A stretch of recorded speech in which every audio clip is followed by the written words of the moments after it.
continue to recover from the COVID pandemic, some changes are kicking in that could impact a lot of people. One of those affects hundreds of thousands of Illinois residents who are on Medicaid. Samantha Olds Fry is the CEO of the Illinois Association of Medicaid Health Plans. She's joining us now to explain what all of this is all about. When you think about 300,000 to 400,000 people in Illinois impacted by all this, that's a lot. You want people to know about some deadlines that are coming up that are key in all of this. That's absolutely right. So with the public health emergency ending, Illinois, along with every state in the country, is going to begin what is called redetermination for Medicaid. And prior to the pandemic, this happened every month. This was sort of normal. However, it was put on pause in March of 2020, and we haven't done redetermination paperwork for 3 years, and some Medicaid enrollees have never done it.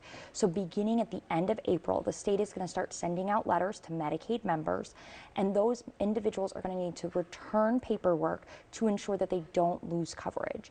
To put that in perspective, 3.7 million people today are on Medicaid in the state of Illinois, and right now we're estimating that anywhere between, as you said, 300,000 and 700,000 people could lose coverage. Our biggest concern is we do know, we haven't done redeterminations in 3 years, that there are people who aren't eligible for Medicaid, and so we're going to transition those folks over to the exchange or other health care coverage. So is your concern certain portions of, like the Chicago community, for example, may go without, you know, any sort of health insurance or Medicaid options? Absolutely. So our biggest concern is going to be people who lose coverage, not because they've lost eligibility, but simply because of paperwork. And we know that that happens in Illinois before the pandemic, and even currently. The largest number of people who don't have insurance or uninsured are people who are eligible for Medicaid and just aren't enrolled. And so what we want to try to do is minimize disruption simply because of paperwork. So we're starting with just making sure everybody knows this is coming, and making sure that they know what they can do to empower themselves to maintain health care coverage. And the first thing they can do is make sure that HFS has their updated address.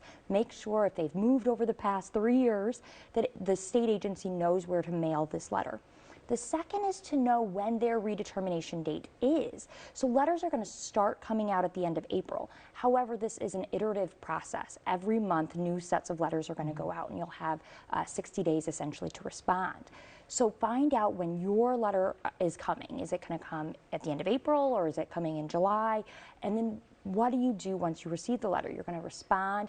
You can fill it out and mail it back in, or you can call the DHS call center and do it all over the phone. Or the best case is actually you can set up a Manage My Case on ABE, and you can do it all online. And that's the easiest. So check with the state, check with your agency, I imagine, as of right now before that deadline comes up. I was reading one study that said that about 60% of Americans have no idea that this deadline is coming up and are at risk of losing their coverage. Yeah, I'm going to put that in even more context. It's 60% of the people who are impacted. Yeah. So people don't know this is coming. They haven't had to do it for years. Is the state ready to handle what may come our way in the next few months, meaning that people are going to get dropped and they're not going to have any coverage? So we think so.